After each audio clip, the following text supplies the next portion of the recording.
Of course, the halftime score right now, Texas enjoying just that 1-point lead over 13th-ranked Auburn, 14-13. Battle between the Pac-10 and the Big Ten. Number 19, Washington. Number 4, Michigan. Washington leading 3-0 second quarter, but place kicker Bob Bergeron of Michigan ties it with a Michigan record 52-yard field goal. We're tied at 3 apiece. Wolverine offense dreadful. Jim Harbaugh back to throw. Gets intercepted here by the Huskies' Joe Kelly. Brings it back upfield to the 35, then lets go of the football. For him, fortunate that Washington recovers. And the Michigan 25, one of 5 Michigan turnovers. Rick Penny's 2-yard touchdown run then gives Washington a halftime 10-3 advantage. Third quarter, the backbreaker applied by the Huskies. Hugh Millen connecting with Mark Patterson deep. 73 yards and a touchdown.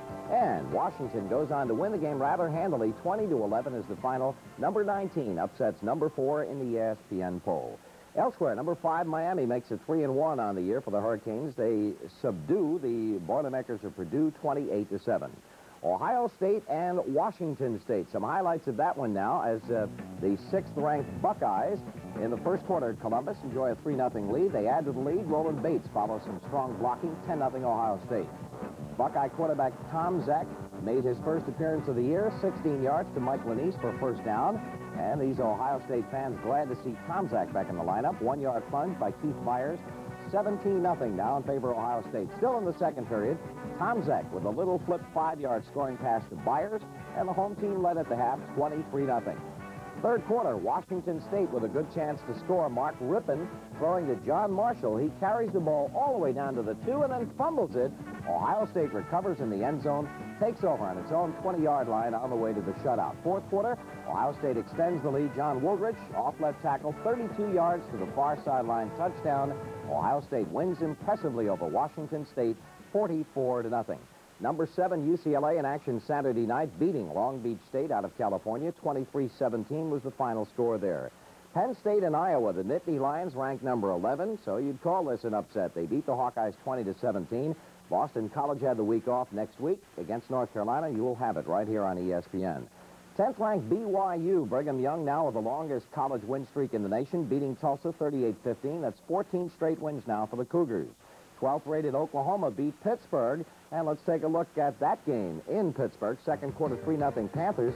Mike Winchester's punt hits John Lewis of Pitt, and Oklahoma in great position as they recover at the Panthers' 5-yard line. That set up quarterback Danny Bradley's 1-yard leap over the goal line, 7-3 in favor of the Sooners. Later in the second quarter, Oklahoma runs the reverse. Buster Rhymes finds the handle and plenty of daylight, and he carries it all the way down to the Pittsburgh 1-yard line. That led to another Bradley sneak, 14-3 Oklahoma. 30 seconds to go in the first half. Bradley finds Derek Shepard, and he takes it in at the 8-yard line, then does some fancy footing in to pay dirt. 21-3 Sooners at the half. Second half, with Pitt driving, John Congeni throws, but Bill Wallace is there to make a great catch in the end zone, and Pitt is back in the game, 21-10. Early in the fourth, Bradley scrambles, and Keith Jackson finds himself free in the end zone. He's there for the touchdown, 28-10 Sooners. The Pitt problems got worse. Congeni back to pass. All of a sudden, he's forced out of the pocket, tries to scramble. Oops, no place to go. Starts to go back up the middle. He goes down and doesn't get up. He had to leave the game with a sprained ankle, and the Sooners go on to win big over the Pitt Panthers. Final score is Oklahoma winning it by a score of 42-10.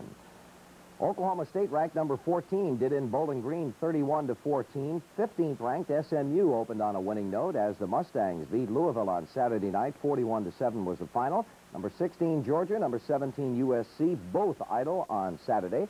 And now let's take a look at how number 18 Alabama going in with an 0-1 record made out. Here is Robert Levette giving Georgia Tech its first touchdown. 10-0 Georgia Tech. They led at the half 13-0. Levette with 26 carries for 126 yards. Brought Tech downfield again. Great first down effort. That set up a 23-yard Bell field goal. 16-0 Georgia Tech. Alabama avoided a shutout on a 65-yard drive. Mike Shula capping it. 3-yard pass to Ricky Moore. Tide missed the 2-point conversion. And Georgia Tech goes on to upset Alabama, which starts off with an 0-2 record. When's the last time that happened? Georgia Tech winning by upset. Final score there was 16-6. Some other action around the nation on Saturday afternoon. Navy beat the North Carolina Tar Heels. Again, you'll see North Carolina against Boston College next Saturday here on ESPN. Final score 33-30 in favor of the midshipmen. West Virginia and Virginia Tech. This turned out to be a good one. Mountaineers scored first in the first quarter. Some razzle-dazzle. Quarterback Kevin White to John Gay, and he lost it to Rob Bennett for the touchdown. 7-0 West Virginia. They made it 14-0 on this banging, twisting, turning one-yard run by Ron Wolfley, and the fans in Blacksburg love it. Hometown Hokies came back, though. Quarterback Mark Cox goes back to pass. Here comes the rush, scrambles, makes a move, and he's in for the score. 14-7 Mountaineers. Late in the fourth, Virginia Tech will be on the move. And watch Cox go back to pass as they like the action going on here. West Virginia driving for its third. And Cox is picked off by Mike Scott to thwart the Hokies' effort and preserve this one. Low scoring. Mountaineers got a couple of touchdowns early and then held off, and they remain unbeaten. West Virginia goes on to beat Virginia Tech. Final score there is 14-7. Elsewhere, it was Vanderbilt and Maryland. Vanderbilt wins that game. Commodores 23-14 over the Maryland Terrapins. Little less heat on Jerry Faust now as the Notre Dame Fighting Irish win it over Michigan State 24-20. That's going to bring you up to date as time permits. We'll be back in a moment with more college football. First, hear these words. Going three-wheeling, it's my lucky day. Going three-wheeling, come on out and play. Do you know why Honda makes 9 different kinds of easy-to-ride three-wheelers? Going three-wheeling, got the Honda ATC. So your family can have 100 different kinds of fun. Going three-wheeling. Wednesday, U.S. light middleweight champion Gene McComb defends his PKA title against number 2 world contender Oliver Miller. ESPN takes you to Lake Charles, Louisiana for a rematch that's bound to bring out the best in both fighters. It's a night of full contact action Wednesday. The NFL's Monday night matchup finds Miami battling the Bills. Buffalo's backers could destroy Dan Marino Monday night on ESPN. Well, we have a great one going live from Austin, Texas tonight. The Longhorns ahead of the Auburn Tigers by a point, and let's pick up some of the highlights of the first half of action with more to come very shortly. Bevo the 12th and the Auburn War Eagle on hand at Memorial Stadium, Austin. First quarter action, Todd Dodge gets the Longhorns on the scoreboard. Here's Dodge at quarterback. Fakes and then keeps, rolls to the right on a 4th and 1, goes in, and Texas takes it early, 7-0 advantage over the Tigers. Poor Auburn had to punt, and that led to a good Texas field position. Not that they're so poor, but it was a very poor punt. And then Billy Boy Bryant, wide open over the middle, dances and cuts to the Auburn 8, gain of 32. Texas scored again, 14-0 Horns. Second quarter, Bo Jackson helped get the Tigers going, the guy that they looked for all year. He almost breaks it on a 9-yard gain. Then Kyle Collins takes the pitch out and scores from 2 yards away to cut the lead to 14-7 Texas. The Auburn defense forces a turnover. Terry Orr takes it up the middle, coughs up the football. Harold Hallman is there to recover. Auburn turned it into a field goal to cut the margin to 14-10 in favor of Texas with 1 second left in the half. On 4th down, Robert McGinty kicked a 40-yard field goal to bring them yet closer. It is 14-13, Texas over Auburn at the half. And also in college football, one other score to bring you. Wisconsin outscoring Missouri in Columbia, 35-34.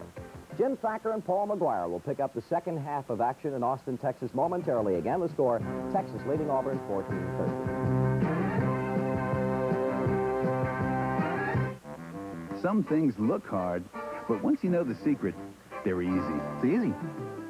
Some people think financing a new car is hard, but it isn't. It's easy. It's as easy as GMAC. With GMAC, buying or leasing a new GM car or truck is easy. Ask your GM dealer and see how easy it is. Financing a new car may seem hard, but once you know the secret, It's as easy as GMAC. it's easy. All across the country, every day, USF&G insures you. Your work, your home, your play. The USF&G and the USA. USF&G insures your business, home, auto, and life. You'll find USF&G at 6,000 independent agencies across the USA. Protecting what you value and insuring your way. The USF&G and the USA. Halftime score in Austin, Texas 14, Auburn 13. Longhorns led 14-0 in the first quarter. Now Auburn came storming back in the second quarter. The team of the wind has been effective so far in this game. Now a closer look, University of Texas. Ladies and gentlemen. At the University of Texas at Austin, there is intellectual excitement and a sense of great enterprise. There is a shared conviction that what we are doing is important to the future of our society, and that in this decade, Texas is the place to be. To be a part of the bright now diamond called the University of Texas was an allure I could not resist.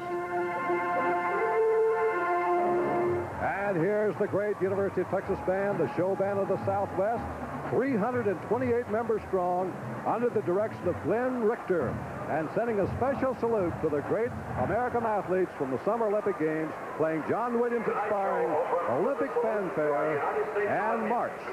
The University of Texas Marching Band. Here's the show band of the Southwest and John Williams Olympic fanfare.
The Olympic symbol, an outstanding performance here for the University of Texas. Is the show band of the Southwest at halftime of our outstanding game.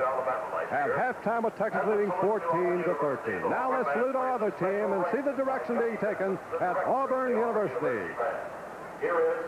Auburn University is on the move, an institution that makes a difference in programs like designing the hospital of the future by combining research in architecture, pharmacy, and industrial design.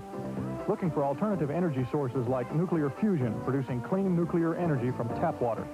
Organizing Auburn-trained scientists throughout the world to help feed the world's hungry. And training the people, the astronauts, and the scientists who make this nation's dynamic space effort a success. In the land-grant tradition of progress through research and teaching, Auburn is on the move. This game has been everything we expected and maybe a little bit more. 14-13, 1 point lead for Texas in the halftime. Texas, all Texas in the first quarter, all Auburn in the second. Yeah, there's no question about it. And I honestly believe, Jim, that if Texas is to win this ball game, they're ahead by 1 point. They must throw the football, something that we knew coming into the game. it's so apparent now they're not being able to run the ball in the second quarter against Auburn. They must put the ball up in the second half. Remember, Paul, we saw the first quarter statistics, how one-sided it was for Texas. Let's take a look at halftime, see how things have evened up. Well, they kind of came back. Look at Auburn. They just went crazy in the second quarter.